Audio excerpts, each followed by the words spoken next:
Salam alaikum, j'espère que vous allez bien. Bienvenue dans la chaîne éducative pour améliorer mon français. Aujourd'hui, je vais vous présenter une nouvelle leçon de communication. Ça sera notre vidéo numéro 91. On va essayer de savoir comment peut-on proposer une proposition, comment l'accepter et comment la refuser. Pour les objectifs de la leçon d'aujourd'hui, ils sont les suivants: définition des trois termes et puis les moyens utilisés pour proposer, accepter ou refuser. Pour définir le terme proposé, on va dire c'est le fait de suggérer ou soumettre une idée. Accepter, c'est le fait d'approuver ou de consentir à cette proposition.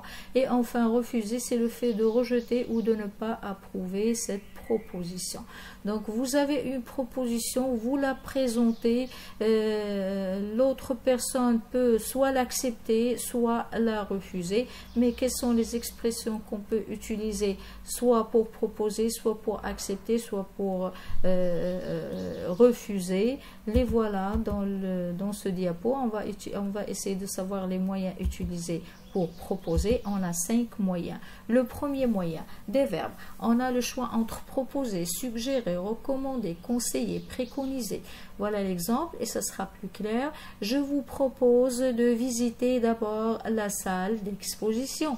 Je vous suggère de visiter d'abord la salle d'exposition. Je vous recommande, je vous conseille, etc. On a aussi le moyen d'utiliser une tournure impersonnelle comme il est recommandé de, il est préférable de, il est sage de. L'exemple, il est recommandé de respecter les consignes données. Ensuite, on a les moyens de proposition conditionnelle, si plus imparfait plus conditionnel. Et si tu étudiais plus régulièrement, tu aurais de meilleurs résultats. Aussi, on peut utiliser des fausses interrogations. Que diriez-vous de, que pensez-vous de, comme l'exemple, que pensez-vous de travailler en groupe?